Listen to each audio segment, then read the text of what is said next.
Record. Okay, good afternoon. This is the last video in the series of my second coming, and I want to talk about how I came back to Washington, the Washington area in 1988. Had a very interesting job with a consulting company that kind of previewed what my own life in retirement a decade and a half later would be like, and it was a very interesting twist in this part of the story. Back in 1987, TRW bought Chilton, and they kind of left us alone for a while, but then they decided to consolidate everything to Los Angeles, and so we closed down a lot of our processing, and so Chilton started laying people off. But I had been moved from development to new systems development to maintenance, so I was supposedly more secure in my job. But I thought if I stayed till the end, which was going to be January 1st of 1990, I was trusting my luck.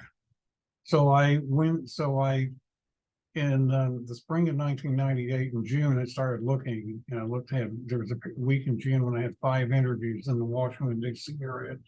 And I picked a small consulting firm, and for slightly less money, I went from $43,000 down to $40,000, and I stayed at the $40,000 salary level until the beginning of 1991. So that was 2.5 years. But anyway, I moved back. So I moved back to Washington. So a few toy objects from a train set. There's the Capitol.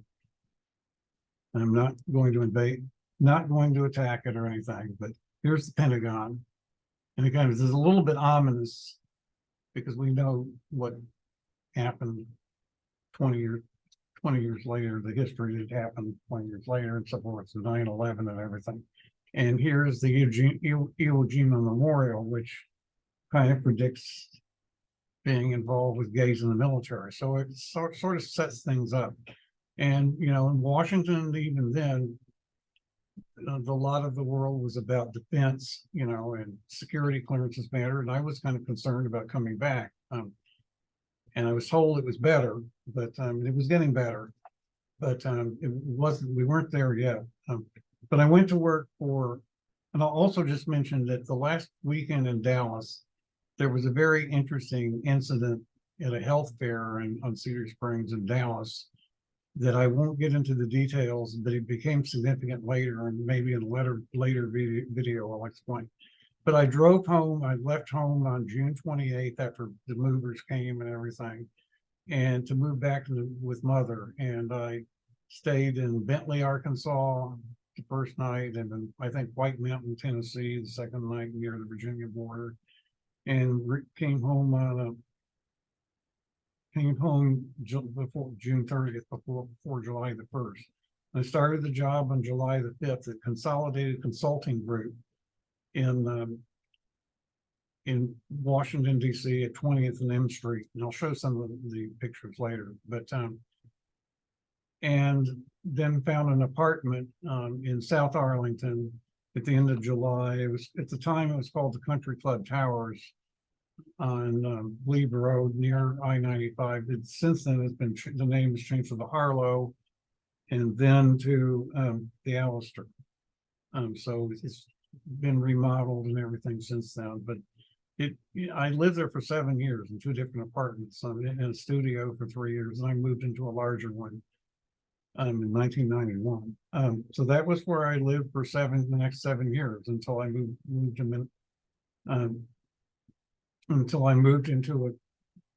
to Annandale for the last 2 years before moving to Minnesota when things changed. But the company I worked for was called Consolidated Consulting Group. It was at 20th and M in Washington in the Farragut Square area. And what it did was, it had 16 employees. What it did is it prepared reports for various government agencies about healthcare spending by the government. And I worked on a COBOL. Most of those reports were in SAS as the language from that company in Cary, North Carolina. But I worked with the COBOL model the previous consultants had left. And it was called the policy simulation model. TSM, and it simulated the Medicare operating margin of various classes of hospitals. And the head of the group was a PhD who had decided to leave the government and make a name for himself by developing Medicare statistics and selling it. And for him, it was kind of an ego thing, which is kind of parallel to my own blogs and video channels and books. Actually, my books first. For him, it was a way to become known and become influential, because the ownership, which was Blue Cross and Blue Shield of Virginia, finally decided he wasn't charging enough for the reports, that he wasn't making enough money. There was a guy in Richmond running, was actually technically the CEO, and he showed up one day and decided he was going to sell the company to another group. But that's not after some interesting things happened. In January of 1989, there was kind of a crisis when the federal government, the PROPAC, ran the model and got a different number. It was the 5421 number than we were getting. And we looked at the specs, and then somehow we got a hold of their source code in COBOL. Excuse me, I was the one who looked at it. I found that one of the statements had added one more data element to the formula than was in the specs. But the COBOL code, one statement was different from what the spec said it was supposed to be in the government's map. So we put that in ourselves and then got the same number. So I sort of saved the company that night in late January of 1989 and got taken to dinner and everything. Just for finding one statement in a COBOL program, which was actually very easy to find. I found it in 10 minutes and just put it in ours and ran the model in 2 hours, and we had the same number. The changes in the management required reducing computer costs, even though we had a computer line to Blue Cross and Blue Shield in Richmond, on Staples Mill Road, the big facility in Richmond. That was the data center. We were limited in our computer costs. So what I did with the model was take out the direct lookups on a VSAM file and read it in sequentially, so you could look things up in a table. And that made it run faster and also made it cost less.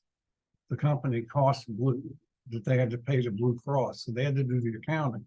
They had to prove they could be profitable on their own. It's sort of like my dangerous thought experiment that I've talked before. It was an example of that, that video I talked about, and it's on my website. But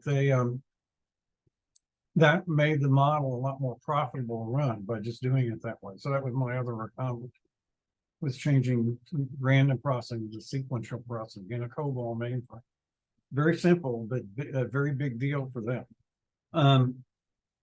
But in April of 1989, that we were going to be sold, and we were interviewed by 3 companies interested in acquiring us.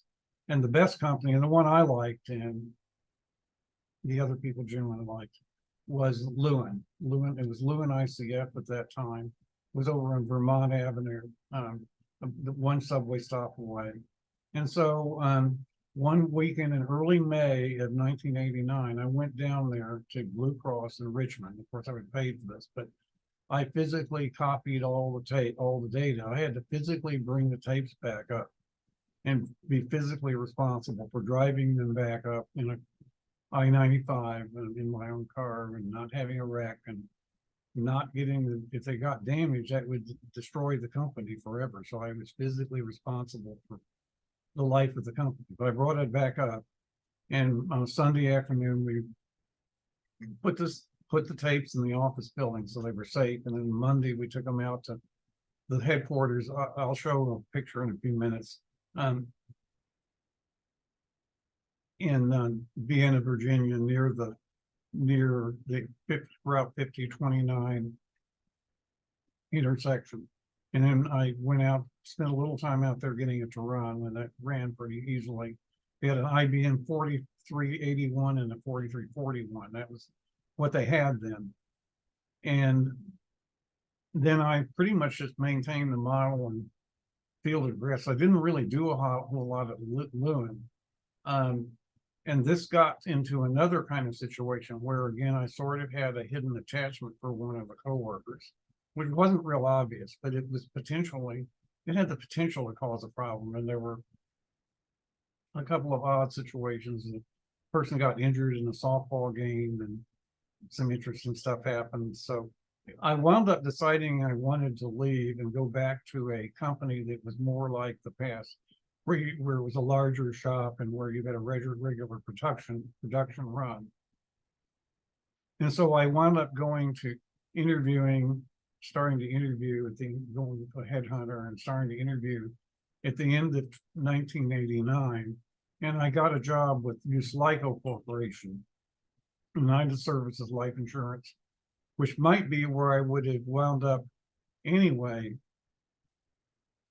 had I stayed in Dallas until the start of 1990. So history, in an alternative universe, maybe that's what would have happened. Except that one of the points in getting the job was that thing I did with the vSAN file to make it run more efficiently. That sort of impressed them in the interview. So I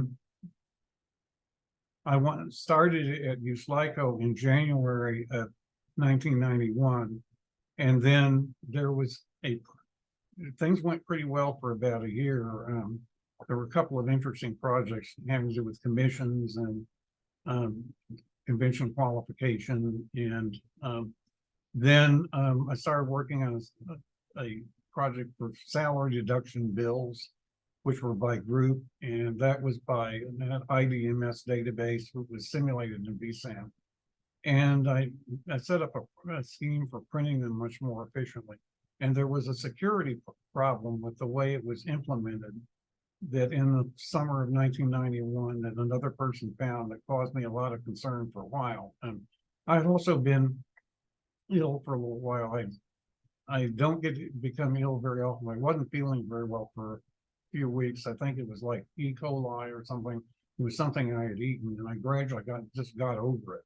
And I haven't had very much medical attention in my whole life, which is a good thing, and that might have been otherwise if you follow the news. But by 1992, things had kind of settled down, and we were entering an election, and Bill Clinton was running. And as you know, pretty soon people who had been in the military, some stars started speaking out in the spring. And there was a day when I was taking a long weekend in Chicago or in Milwaukee, I think I drove from Chicago to Milwaukee when I sort of had my own epiphany and decided I was going to get involved with the issue. And then by 1994, I was deciding I would write the books. That's when I was in Colorado. I talked about that in the other series, the Do As Do Tell show. But I would say the emphasis on my life, I knew it was changing. And there was a Saturday in Milwaukee and the end of May of 1992 when, in a sense, everything changed in my mind. And then another epiphany in 1994. But that's where I pick up, with the Do As Do Tell show series. I'll just show a few. I want to show a few pictures, and I always have to. Here's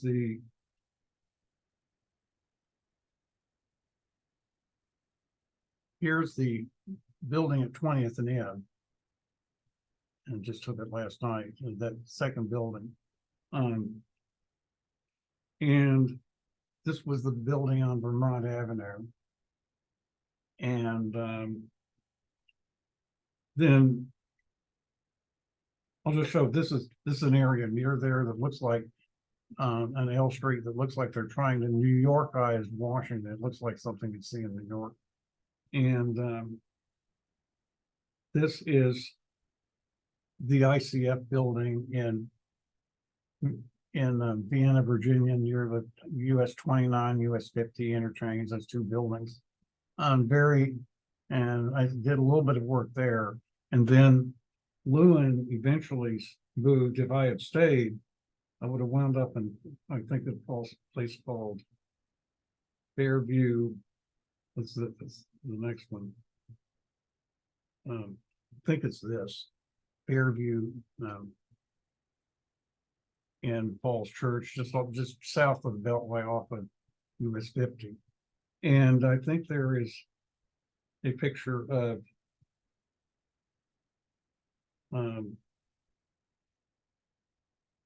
Blue Cross and Blue Shield of Virginia on Staples Mill Road that was involved. That's where I spent that weekend in May of 1989, copying the data, bringing the whole company back in my car, and they were depending on me. That's still very interesting. I think the moral of the story is that, then I worked for Lewin-ICF, which became Relistar, which became ING, and then was laid off at the end of 2001 after the 9/11 attacks. And in this case, 9/11 seems to have had something to do with it. And it was a regular production shop, with night cycles and the usual bureaucracies and so forth.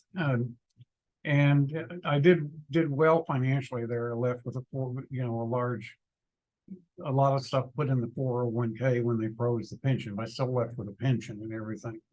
So that set up my life afterward, when which didn't go real well in finding jobs, but where I became effective, in my own way with the blogs and the books and everything. But the thing, of course, about my books is they haven't actually sold particularly well, except maybe right at the very beginning in 1997 with the first printing. I haven't been able to make them a real business.